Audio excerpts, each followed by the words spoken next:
আমানার রাসূল বিমা উনজিলা ইলাইহি মির রাব্বিহি ওয়াল মুমিনুন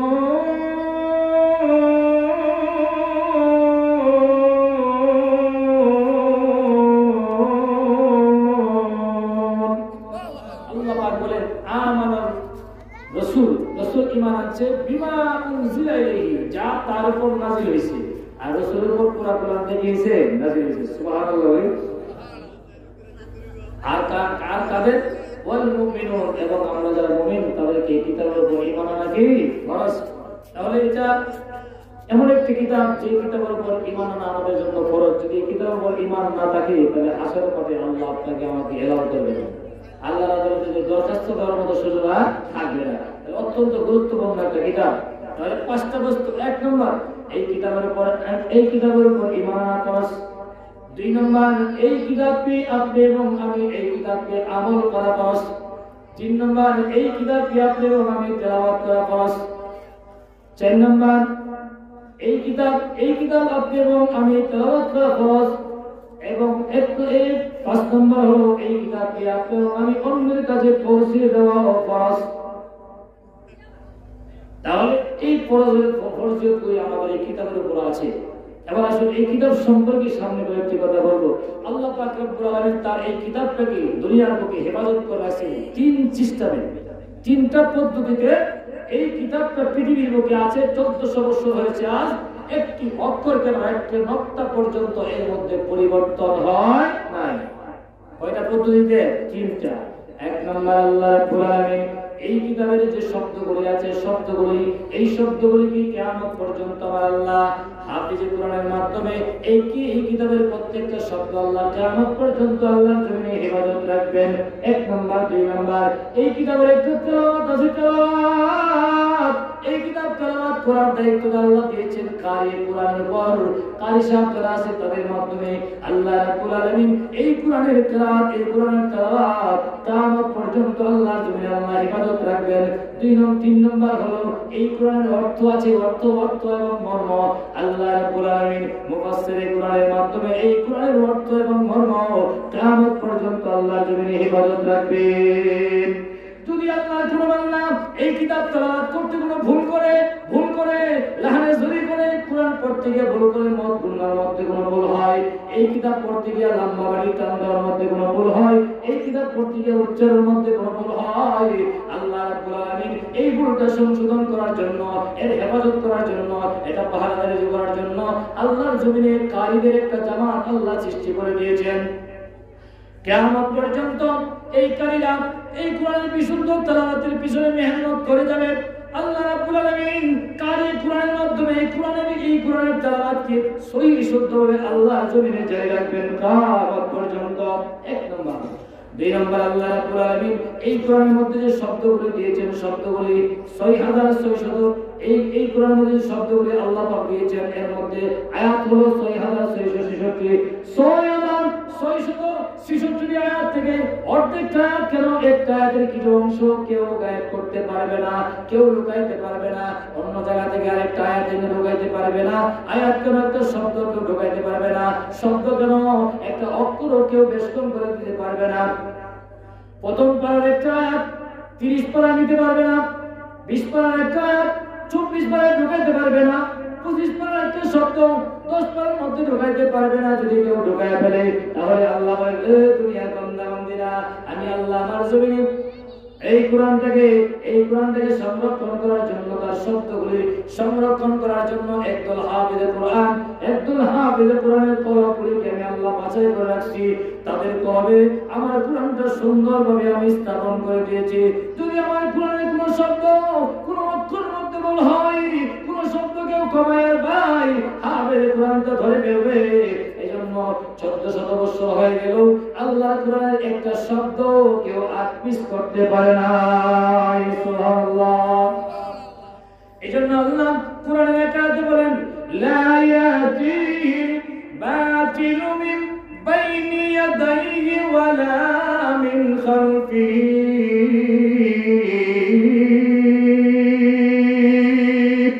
আল্লাহ রাব্বুল আলামিন বলেন বলেন আমার এই কোরআন তার সামনে দিয়েও কোনো অন্যায় ঢুকতে পারবে না, বাতিল ঢুকতে পারবে না, জাল ঢুকতে পারবে না, তার পিছন দিক দিয়েও কোনো জাল ঢুকতে পারবে না। সুবহানাল্লাহ।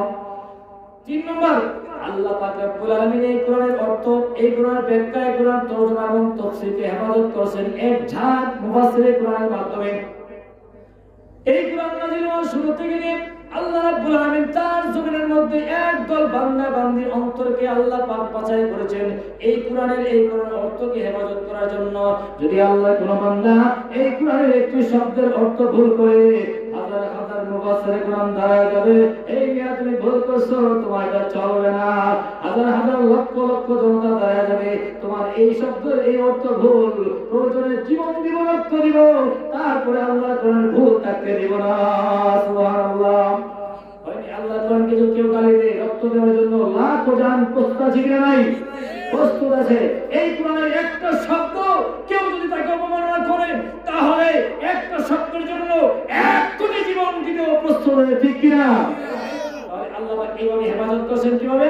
কোরআনের অর্থগুলিকে আল্লাহ পাক বলে, হে আমার বান্দা বান্দীরা, আমার কোরআনকে আমি আল্লাহ হেফাজত করলাম, তার অর্থগুলি হেফাজত করেছি। মুফাসসিরে কোরআনের মাধ্যমে কেউ আমার কোরআনের ভুল ব্যাখ্যা করতে পারবে না। একদিন, 2 দিন, 3 দিন ভুল ব্যাখ্যা চলবে, এরপরে ব্যাখ্যাটা আমার মুফাসসিরে কোরআন যারা আছে, হক্কানি মুফাসসিরে কালাম, তাদের হাতে এই ভুল ব্যাখ্যাটা ধরা পড়ে যাবে। তখন আর আমার কোরআনের ভুল ব্যাখ্যা দুনিয়াতে চাই হবে না, চলবে না। এই তিনভাবে আল্লাহ রাব্বুল আলামিন কোরআনকে হেফাজত করেছেন। এটা হলো আল কোরআনের মুজিজা। আল কোরআন কি মুজিজা? আর কোন ধর্মীয় পুস্তকের ভিতরে এমন কোন সিস্টেম নাই, একমাত্র আমাদের এই কিতাবের ভিতরে আল্লাহ পাক দিয়েছেন এই সিস্টেমটা। আসেন এখন এই কোরআনের শব্দ হেফাজত করার জন্য ওই যে গোয়ালিসর কারি সাহেব আছে, এই কোরআনের শব্দগুলোকে তেলাওয়াত হেফাজত করার জন্য শিমুল কান্দি কি আছে, শিমুল কান্দি হাফেজ সাহেব আছে। এই কোরআনের তাফসীরকে হেফাজত করার জন্য, ব্যাখ্যাকে হেফাজত করার জন্য পশ্চিম পাড়ায় মুফাসসিরে কোরআন আছে, পূর্ব পাড়ায় মুফাসসিরে কোরআন আছে, ওই যে কালীগঞ্জ মুফাসসিরে কোরআন আছে, ওই যে বিশাল তাম পৃথিবীতে জায়গায় জায়গায় যেখানে যাবেন সেখানে দেখবেন একজন পাবেন আল্লাহর কোরআনের তেলাওয়াত হেফাজতকারী আছে, একজন দেখবেন আল্লাহর কোরআনের শব্দ হেফাজতকারী প্রস্তুত হয়ে আছে, আরেকজন দেখবেন আল্লাহর কোরআনের অর্থ হেফাজতকারী আপনি পাইবেন। এজন্য আল্লাহ বলেন আমার এই কোরআনের মধ্যে কোনো টাচ কেউ দিতে পারবে না। সুবহানাল্লাহ। এজন্য এই কোরআন আছে, কোরআন ছিল, আমার সাথে সবগুলি উচ্চারণ করে, কোরআন ছিল, সবাই কোরআন ছিল। আমার সাথে যদি উচ্চারণ করার কথা, এটা আপনাদের কোনো গুনাহ হবে না। আর গুনার কোনো কথা ইনশাআল্লাহ আশা করি বলবো না, আর বলার চেষ্টা করবো না। আল্লাহ এরকম কথা না আনে, অবশ্যই কথাটা আপনাদের আমাদের ঈমানের জন্য কাজ হবে। সবাই বলি কোরআন ছিল, কোরআন ছিল, কোরআন আছে, কোরআন আছে, কোরআন থাকবে। কোরআন ছিল, কোরআন আছে, কোরআন থাকবে। এই পৃথিবী ছিল না, পৃথিবী ছিল না, পৃথিবী আছে, পৃথিবী থাকবে না। America, Russia, Britain, France, Japan, চীন ছিল না, একসময় তারা ছিল না, এখন আছে, আবার থাকবে না। তাহলে এখন প্রশ্ন আছে, এই কোরআন থাকবে কতদিন? কতদিন আমাদের মধ্যে থাকবে? উত্তর হবে আল্লাহ আছে যতদিন কোরআন আছে, আল্লাহ আছে যতদিন কোরআন আছে ততদিন। এবার আল্লাহ কতদিন আছে এটা জানা দরকার। আল্লাহ কতদিন?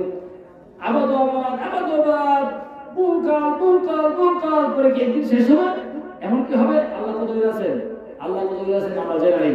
ওয়াল আউয়ালু ওয়াল আখিরু ওয়াল যাহিরু ওয়াল বাতিনু ওয়াল আউয়ালু ওয়াল আখির, তিনি প্রথম, তিনি শেষ। ওয়াল যাহিরু ওয়াল বাতিনু, তিনি প্রকাশ, তিনি কি গোপন। লাইসা মিন ফাওকিহি শাই ওয়া লাইসা মিন দুনিহি শাই ওয়া লাইসা মিন ক্বাবলিহি শাই ওয়া লাইসা মিন বাদিহি শাই। লাইসা মিন ফাওকিহি শাই, তার উপরে আর কোনো কিছু নাই। লাইসা মিন দুনিহি শাই, তার নিচে আর কোনো কিছু নাই। লাইসা মিন ক্বাবলিহি শাই, তার আগেও কোনো কিছু নাই। লাইসা মিন বাদিহি শাই, তার পরেও আর কোনো কিছু নাই। এজন্য আল্লাহ বলেন আমি আল্লাহ এমন জাত, আমি আল্লাহ এমন সত্তা, আমার পরে আর কিছু নাই, আমার কোরআনের পরেও আর কিছু নাই। সুবহানাল্লাহ। তাহলে আল্লাহ পাক রব্বুল আলামিন এবার কোরআনের গ্যারান্টি দেন।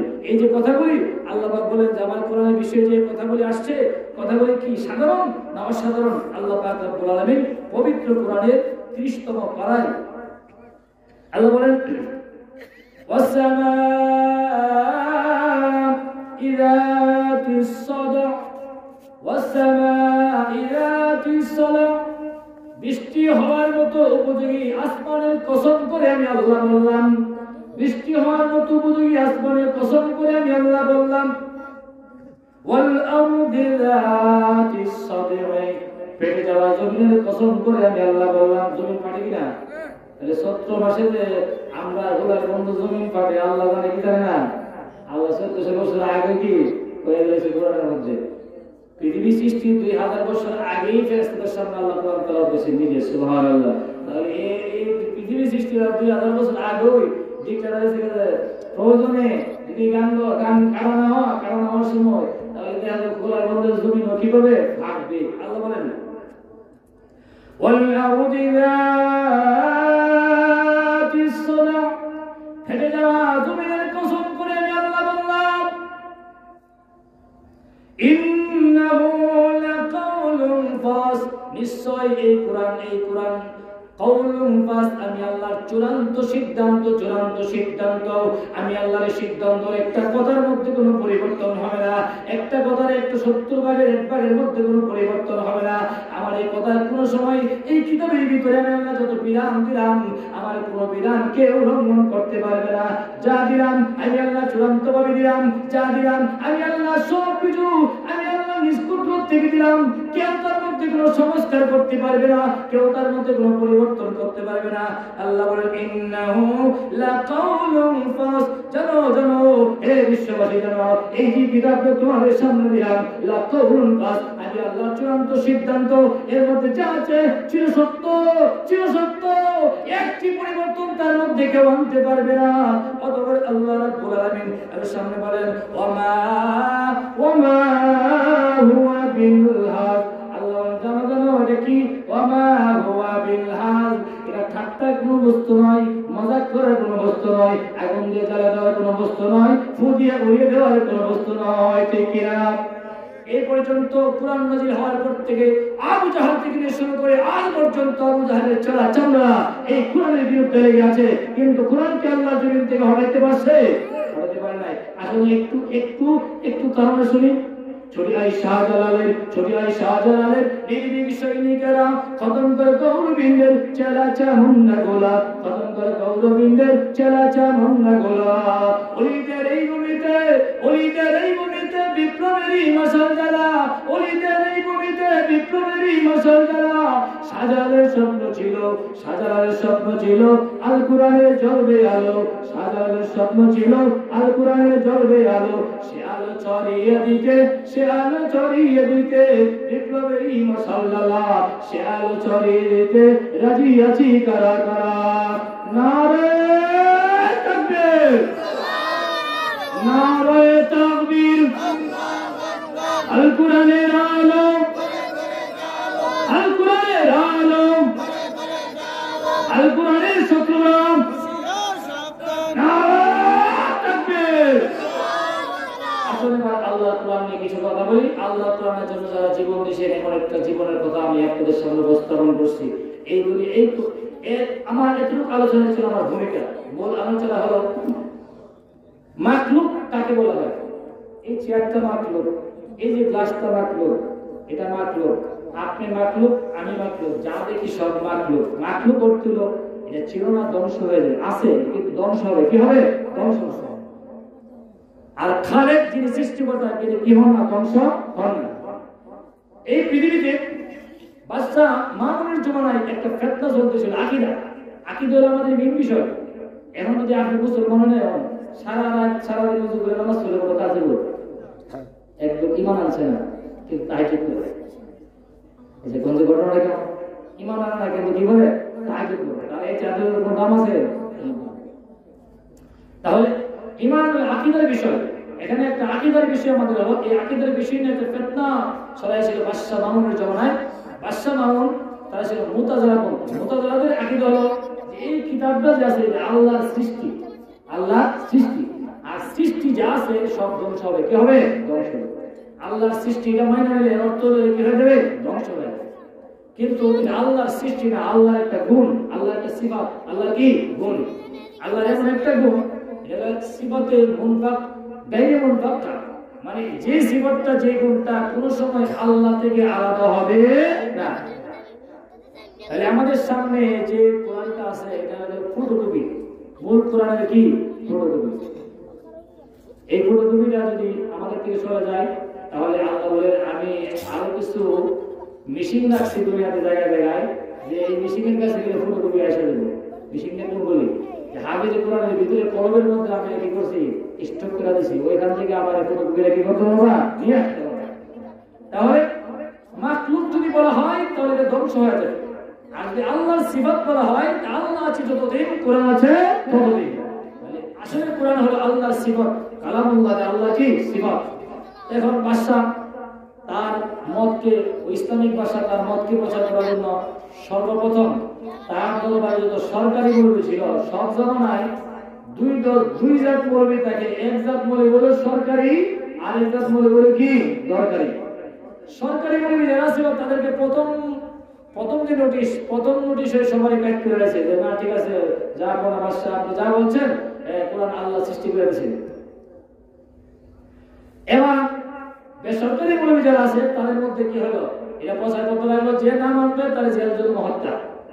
এভাবে টর্চার করতে করতে করতে করতে দেশের যত আরে ওলামা ছিল সব কিছু নীরব হয়ে গেছে, কিছু মনে মনে মুখে বলছে কিন্তু অন্তরে ঠিক আছে। আর আগে ইমান বাঁচান জান বাঁচান তো ফরজ, এই মাসলা সবাই কি আমরা জানি। কিন্তু সর্বশেষ সারা দেশের ওলামা একরাম বাদশার মতে একমত হয়ে গেল, মাত্র বাকি হলো কজন চারজনকে যখন ভালোভাবে টর্চারিং শুরু করছে, নির্যাতন যখন আরম্ভ করছে চারজনের উপর, সর্বশেষ চারজন থেকে দুইজন তৈরি করেছে, মানে বাদশার মতে করা গিয়েছে মত দিয়ে দিয়েছে। বাকি হলো কয়জন দুইজন। একজনের নাম মুহাম্মদ বিন নূহ, আরেকজনের নাম ইমাম আহমদ ইবনে হাম্বল। একজনের নাম কি মুহাম্মদ বিন নূহ, আরেকজনের নাম ইমাম আহমদ ইবনে হাম্বল রাহিমাহুল্লাহ। এই দুইজনের মধ্যে আবার টর্চারিং শুরু হয়েছে, এদেরকে বেত লাগা শুরু হয়েছে, বারবার এদেরকে কি করে ঢাকায় এনে আবার এদেরকে এদের উপর বিভিন্ন জুলুম নির্যাতন চাপায় দেয়। শেষ পর্যন্ত এই জুলুমে মুহাম্মদ ইবনে নূহ মারা গেছেন। কি করছেন তিনি শহীদ হয়ে গেছেন। আর টিকে আছেন একজন ইমাম আহমদ ইবনে হাম্বল রাহিমাহুল্লাহ। ওনাকে 77 বছর বয়সে বাদশা মামুন বন্দী করে তার জেলখানা নিয়ে গেছে। প্রতিদিন 70টা 80টা প্রতিদিন 80টা বেত্রাঘাত তাকে করা হয়। প্রত্যেকটা বেত্রাঘাত করা হয় মামুন বল হ্যাঁ আহমদ বল একটা বাইরে আর বল কোরআন মাখলুক। আহমদ ইবনে হাম্বল বলেন না কোরআন মাখলুক না, কোরআন মানে আল্লাহর সিফাত। আমার আল্লাহ আছে যতদিন আল্লাহর কোরআন থাকবে ততদিন। আরেকটা বাড়ি যায় আর বল ভাল কোরআন মাখলুক। আহমদ ইবনে হাম্বল বলেন না না না কোরআন মাখলুক না, এই কোরআন আমার আল্লাহর সিফাত। আমার আল্লাহ আছে যতদিন আমার কোরআন থাকবে ততদিন।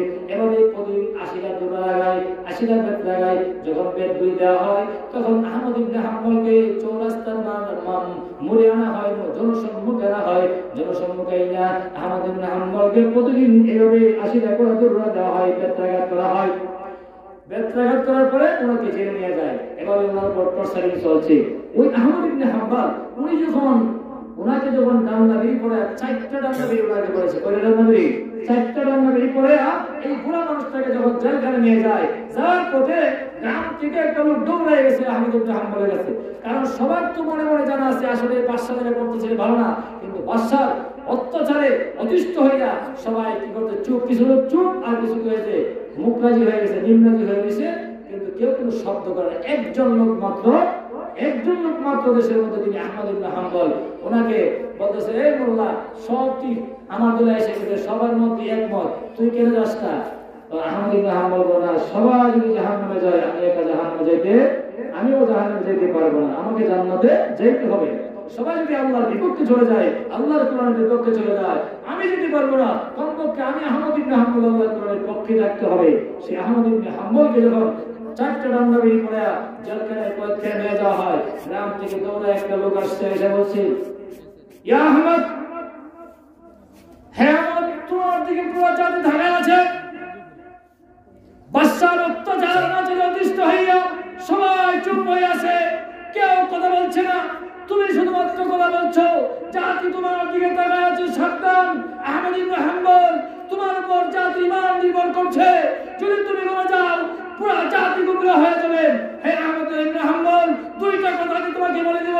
এই মুত্তা শাহিদা ও ইস্তা মাহমুদা, যদি তুমি বাইচা যাও তাহলে তুমি প্রশংসিত হইবা, আর যদি তুমি মারা যাও তাহলে তুমি শহীদ হয়ে যাইবা। সুবহানাল্লাহ বলেন। ইমাম আহমদ ইবনে হাম্বল বলেন, এই বুড়া লোকের এই নসিহতের কথা শুনিয়া আমার দিল আরো শক্ত হয়ে গেছে, যে জীবন যাই যাবে আল্লাহর কোরআনের জন্য যাবে, আমার কোনো পরোয়া নাই। সুবহানাল্লাহ বলেন। তখন ওনাকে নিয়ে যাওয়া হলো জেলখানায়। প্রতিদিন ওনাকে 80টা দৌড়া দেওয়া হয়, 80টা দৌড়া দেওয়া হয়, আর প্রতিদিন রেগুলার দেওয়া হয়। আর এই কথাগুলি বলা হয়, বল এই আল্লাহ কোরআন মাখলুক এই কথা স্বীকার করতে পারে নাই। সর্বশেষ ওনাকে মাইরা করার প্ল্যান, ওনাকে দুনিয়া থেকে বিদায় করার প্ল্যান। এমন একটা গুঞ্জন শোনার পরে আহমদ ইবনে হাম্বল রাহমাতুল্লাহ আলাইহির মা ওনার সঙ্গে জেলখানায় দেখা করতে গেছে। এবার বলে, মা যদি শুনতে পারে সন্তান ফাঁসি হবে, কোন মা যদি জানে সন্তানের ফাঁসি হবে, ওই মা যদি জেলখানার দরজায় যায় সন্তানকে দেখার জন্য, ওই মায়েরই কি অবস্থা হবে আর সন্তানের কি অবস্থা।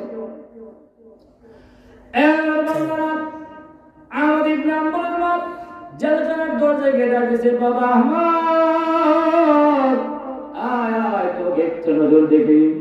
আহমদ ইবনে হাম্বল রাহিমাহুল্লাহ জেলখানার গেটের সামনে এসে বলছে, মা এবার তুমি কেন কান্না করছো?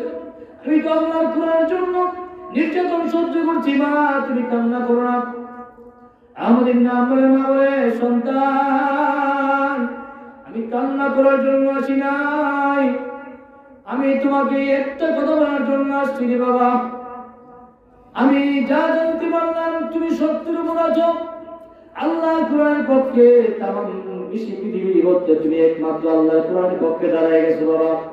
এ বাবা একটা সান্ত্বনা তোমাকে দেওয়ার জন্য আসছি বাবা। এই দুনিয়াতে আমি তোমাকে আর চাই না, এই জেলখানায় যদি তোমার কোরআনের জন্য আল্লাহর কোরআনের জন্য মরণ হয়, আমি মা কিয়ামতের ময়দানে আল্লাহর দরবারে আমার একটা আমলনামা যখন পেশ করা হবে, যখন আমলনামা মাপা হবে, আমি আল্লাহর দরবারে বলবো, আল্লাহ এ আল্লাহ গুনাহ কি সওয়াব কি আল্লাহ আমি কিচ্ছু জানি না, আমি আমার এই সন্তান আমাকে জন্ম দিয়েছিলাম তোমার কোরআন দুনিয়া থেকে বিলুপ্ত করার জন্য। যখন জগৎবাসী এক কাতারে হয়ে গিয়েছিল, আমার আহমদ তখন তোমার কোরআনের পক্ষ হয়ে গিয়েছিল, আমার আহমদ তোমার কোরআনের জন্য জীবন দিয়েছে। আল্লাহ আমার নেক একটাই, আমার আহমদকে তৈরি তোমার নেকের পাল্লায় তুমি ওজন দিয়ে দাও। আল্লাহর বান্দি আহমদ ইবনে হাম্বলকে সান্ত্বনা দেয়। আহমদ ইবনে হাম্বল রাহিমাহুল্লাহ জেলখানার ভিতর থেকে মা কি বলে, মা এমন আমাকে তুমি সান্ত্বনা দেওয়া লাগবে না, মা তুমি ধৈর্য ধারণ করো, দুনিয়াতে তোমার মুখটা যদি নাও দেখতে পারি গো মা, দোয়া কইরো যেন তোমার এবং আমার ঈমানের সাথে মরণ হয়। ঈমানের সাথে যদি তোমার এবং আমার মরণ হয়ে যাবে, তবে জান্নাতের বারিন্দায় তোমার এবং আমার সঙ্গে দেখা হবে। আহমদ ইবনে হাম্বল রাহিমাহুল্লাহ সর্বশেষ যখন থেকে মা বিদায় হয়ে আসতেছে, মা বাড়িতে চলে আসবে, আহমদ ইবনে হাম্বল বলে, মা আসো, তোমার সঙ্গে আমার একটা শেষ কথা আছে। আমি তো দুনিয়া থেকে বিদায় হয়ে যাবো, বাদশাহ যে প্রস্তুতি দেখালেন, মনে হয় আমাকে তো আর দুনিয়াতে রাখবে না, মা তোমাকে তো আর পাবো না গো মা, তোমার দুধের দাবিটা আমাকে মাফ করে দিয়ে যাও। আহমদ ইবনে হাম্বল রাহিমাহুল্লাহ যখন মাকে কথা বললেন, মা দুঃখিনী তখন নিজেকে কন্ট্রোল নিয়ে বলবেন, বাবারে ও বাবা, আল্লাহর কোরআনের জন্য তুমি জীবন দিতে যাচ্ছ, আমার তোমার প্রতি কোনো দাবি নাই, কোনো দাবি নাই। আল্লাহর কোরআনের জন্য যদি তুমি শহীদ হও, কিয়ামতের ময়দানে আমি শহীদের মা হব, এটা আমার গর্বের কারণ। আহমদ ইবনে হাম্বলের মা চলে আসলেন। ওই দিক দিয়ে জমানার আলেম, জমানার ফকিহ হযরত ইমাম শাফি রাহমাতুল্লাহ আলাইহি স্বপ্নে দেখলেন। ইমাম শাফি স্বপ্নে দেখেন আল্লাহ নবী বিশ্বনবী রাহমাতুল্লিল আলামিন ইমাম শাফির সামনে নবীজিকে দেখা দেয়। নবীজি বলতেছে, ইমাম শাফি আহমদ ইবনে হাম্বল জেলখানায় আছে, আহমদ ইবনে হাম্বলকে আমার সালাম জানাইবা আর বইলা দিবা তার সিদ্ধান্তের উপর সে যেন অটল থাকে। সুবহানাল্লাহ। আহমদ ইবনে হাম্বলকে আমার সম্মানটা পৌঁছাইবা, আমার সালামটা আহমদ ইবনে হাম্বলের কাছে পৌঁছাই দিবা। সকালবেলা ইমাম শাফি রাহমাতুল্লাহ খাদেমকে রাখা পড়ে, খাদেম যা আহমদ ইবনে হাম্বলের কাছে জেলখানায় সংবাদটা দিয়া খাদেমকে পাঠাইলো। খাদেম জেলখানে গিয়ে আহমদ ইবনে হাম্বলকে বলল, ও জমানার ইমাম আহমদ ইবনে হাম্বল, আপনার জন্য একটা বড় সুসংবাদ, একটা বড় সুসংবাদ আপনার জন্য নিয়ে আসছি। আহমদ ইবনে হাম্বল বলে, কি সুসংবাদ আমার জন্য নিয়ে আসছো? খাদেম বলে, গত রাতে ইমাম শাফি ইমাম শাফি স্বপ্নে দেখেছেন আল্লাহ নবীকে। আল্লাহ নবী ইমাম শাফিকে বলছে, আপনাকে সংবাদটা পৌঁছানোর জন্য নবীজি আপনার কাছে সালাম পৌঁছেছি। সর্বপ্রথম নবীজি সালামের জবাব আপনি দেন। দ্বিতীয়ত আল্লাহ নবী আপনাকে আপনার কাছে সংবাদটা পৌঁছে দেওয়ার জন্য বলেছে, আপনি যে মতের উপর আছেন এইটা হক, এর থেকে যেন আপনি বিচ্যুত হন, ধৈর্য ধারণ করার জন্য। সুবহানাল্লাহ। এদিক দিয়া আহমদ ইবনে হাম্বল রাহিমাহুল্লাহ সংবাদ পাওয়ার পর আল্লাহ পাকে শুকরিয়া আদায় করলেন, আলহামদুলিল্লাহ। শুকরিয়া আদায় করার পর খাদেমকে বললেন, রে খাদেম, আমার নবীর একটা সুন্নাত আমার পালন করা লাগে। নবীর সুন্নাত তো আমি ছাড়তে পারি না, জেলখানে আছি, কিন্তু নবীর সুন্নাত আমার আদায় করা লাগে। কি নবীর সুন্নাত?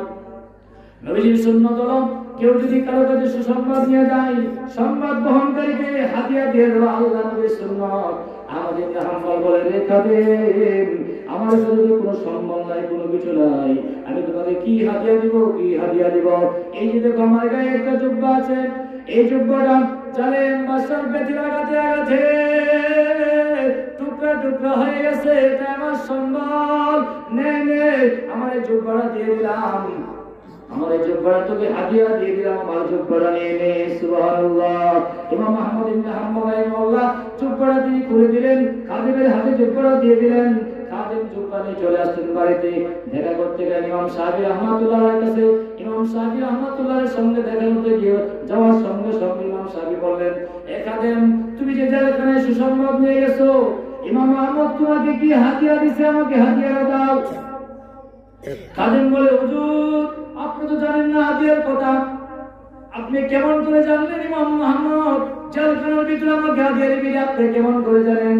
ইমাম শাফি রাহমাতুল্লাহ তখন বলেন, হে খাদেম শোন, ইমাম মুহাম্মদের মতো একজন আশিক রাসূল, আশিক কোরআন, তার জীবন থেকে রাসূলের একটা সুন্নাত ছুঁয়ে যাবে, এটা আমি ইমাম শাফি বিশ্বাস করি না। সুবহানাল্লাহ। এবার খাদেম ওই জুব্বাটা ছেড়ে জুব্বাটা নিয়ে আসলে ইমাম শাফির হাতে দিয়ে দিল। ইমাম শাফি রাহমাতুল্লাহ জুব্বাটা পাওয়ার পরে তিনি জুব্বাটা নিয়ে তিনার রুমে গেলেন। রুমে ঢোকার পরে একটু পরে আমার জুব্বাটা নিয়ে চলে আসলেন, আবার খাদেমের হাতে জুব্বাটা ফেরত দিলেন। খাদেম বললেন, হুজুর, আমি তো আপনাকে দিয়েছিলাম শুকনা জুব্বা, কিন্তু এখন দিয়ে আপনি জুব্বাটা ভিজা জুব্বা আপনাকে দিচ্ছেন, আমাকে দিচ্ছেন, কারণটা কি? ইমাম শাফি বলে, রে খাদেম শোন, এই জুব্বা আশিক রাসূলের জুব্বা, এই জুব্বা আল্লাহর কোরআনের আশিকের জুব্বা, আশিকের কোরআনের জুব্বা। আমি শাফির বিশ্বাস, এই জুব্বার ভিতরে আল্লাহ বড় বরকত রাখছেন, এজন্য আমি জুব্বাটাকে ভিজাইলাম। জুব্বাটা ভিজাইয়া এই বোতল পানি আমি ভরে রেখে দিছি। হে খাদেম শোন, আমার ওয়ারিসদেরকে আমি বইলা যাইব, আমার শেষ গোসলটা যখন হয়, তারা যেন আমাকে আশিক রাসূলের জুব্বা ভেজা পানিটা দিয়ে আমার শেষ গোসলটা দিয়ে দেয়।